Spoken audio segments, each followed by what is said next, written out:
We just concluded the month of October and the biggest week of earnings this earnings season, with roughly 70% of the S&P 500 already reporting. What do we know now? We know a lot more company-specific data. How are companies operating? How efficient are they? And what is management looking for moving forward?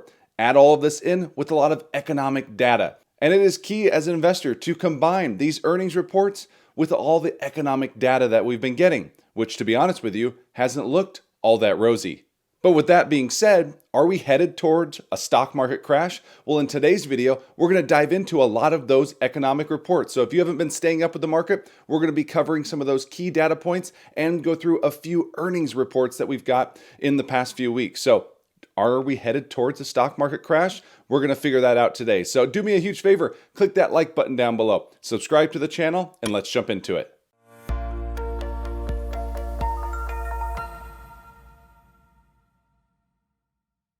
Hey everyone, Mark Roussin here, back for another video. As always, I'm a CPA and not a financial advisor, so please do not take this as financial advice.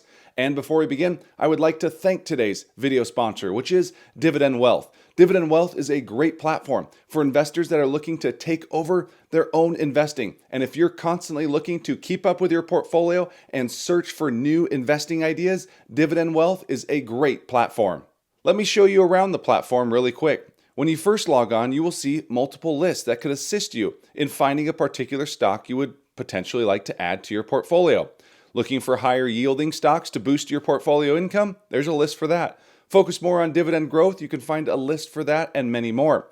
But let's focus today on dividend aristocrats. So when we click on that, it will take me to a list of companies that have grown their dividend for at least 25 consecutive years.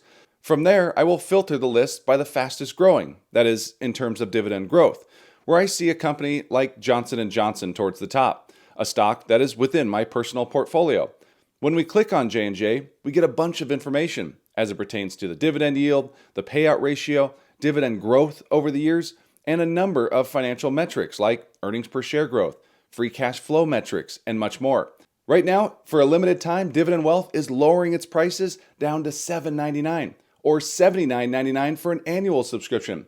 But if you're a viewer for this channel and you use code Roussin, they're going to give you 25% off, bringing that total down to only $5.99 per month or $59 per year.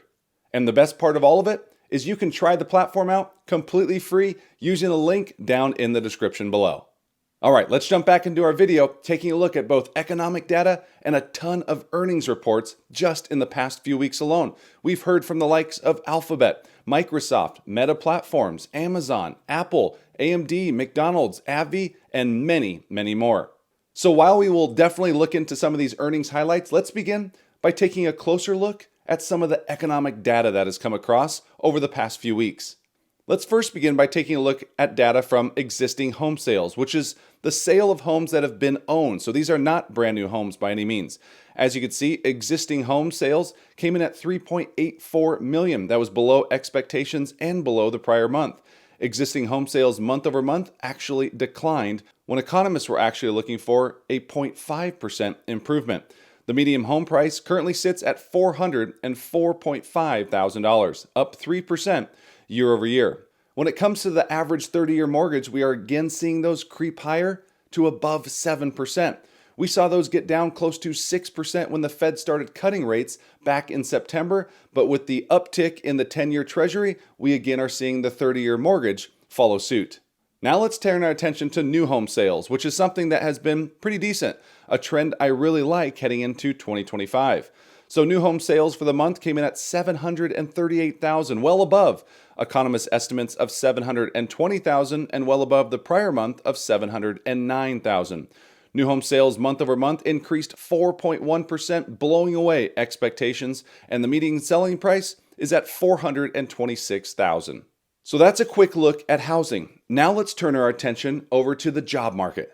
The first report we're going to look at is called the JOLTS report, which takes a closer look at job openings. So as you can see, job openings were much lower than expectations. And on top of that, the previous month's data was revised even lower. So not great news here. But at the same time, I still believe we're starting to see a bit of normalizing going on. So no major red flags, as we saw a huge uptick during the pandemic, and now that is coming down. So although there is some concern, no major red flag quite yet.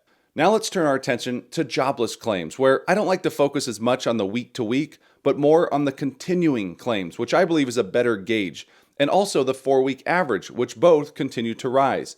Put in easy to understand terms, not great for the labor force. Fast forwarding to this week's report, initial and continuing claims data that came out, we got some better data, where we saw lower initial claims and lower continuing claims at 1.86 million. And lastly, sticking with the jobs theme, let's take a look at the October jobs report, which was not great by any means. The economy added 12,000 jobs. And no, that is not a typo. Economists were looking for 100,000 jobs. There are some things to note, which is one of them being the Boeing strike and the impact from the recent hurricanes. So let's hope this report bounces back in November. Regardless, this was an extremely weak report, the weakest we have seen since the pandemic back in 2020. But as I mentioned, there are some things to note, but how much of an impact? The Boeing is around 45,000 jobs. There's no real impact that you can put from the hurricane, a real number that you can put on those right this very instance.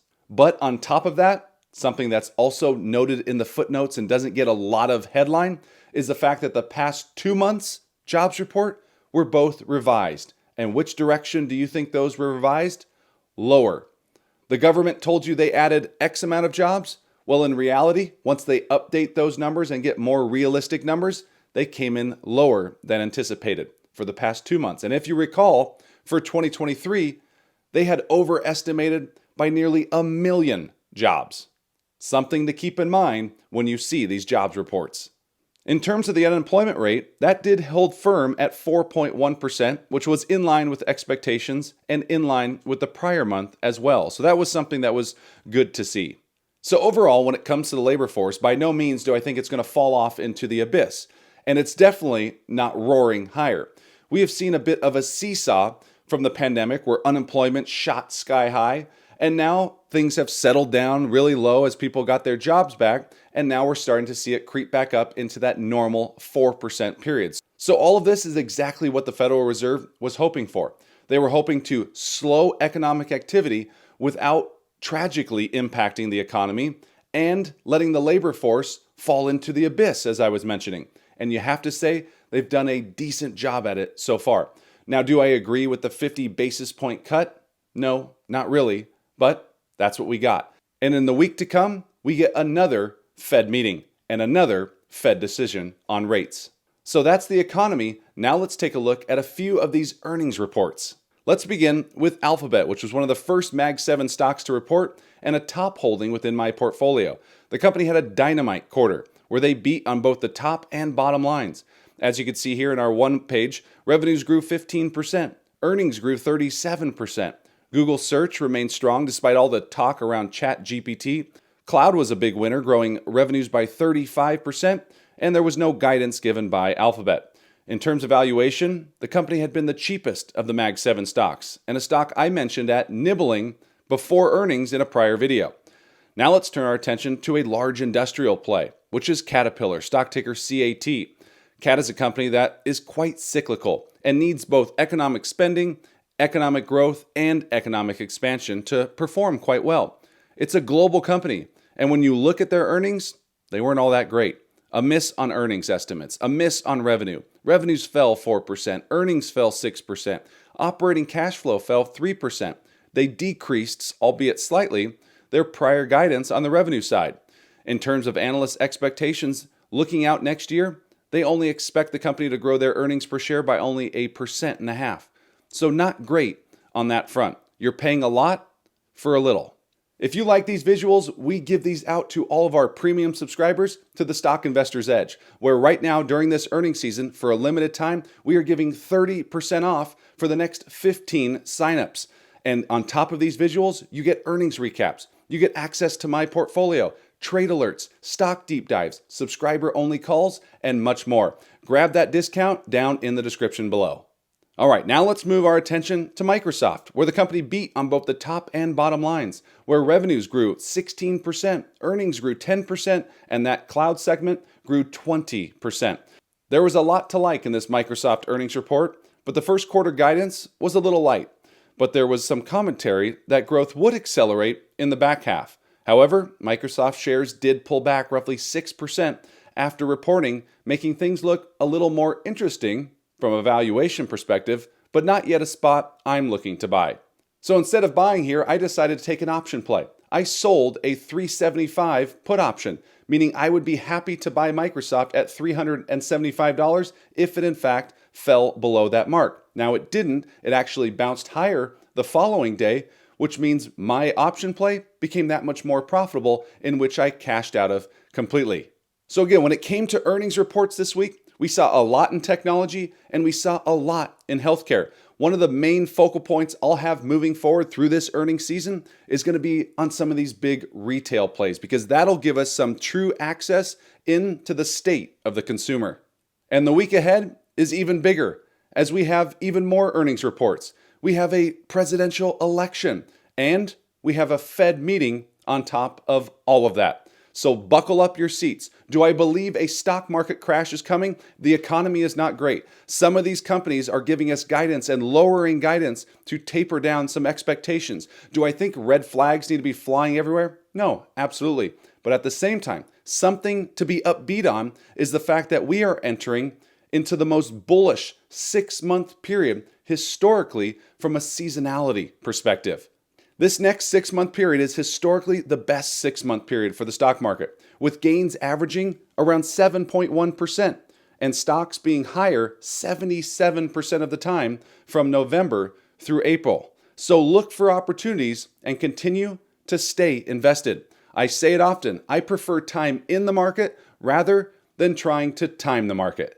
Now, could we get a stock market correction? Yes. In fact, I think that would be quite healthy. Do I expect a crash coming? No. None of the data is pointing towards that. None of the earnings reports, although we've seen some slight corrections downwards on these revisions, they're not pointing to any sort of crash right now. Things are definitely slowing and things are moderate, but I think that's the intention of the Fed right now, and it's going to continue to be a stock picker's market. So definitely make sure you take advantage of that 30% discount for the Stock Investor's Edge, and let me know down in the comment section if you like these videos, these stock market update videos, to know what's going on in the market, what am I seeing in the market, and so on. I'll be happy to do those moving forward. And if you haven't done so, again, please hit that like button, subscribe to the channel, and we'll see you in the next one. Take care.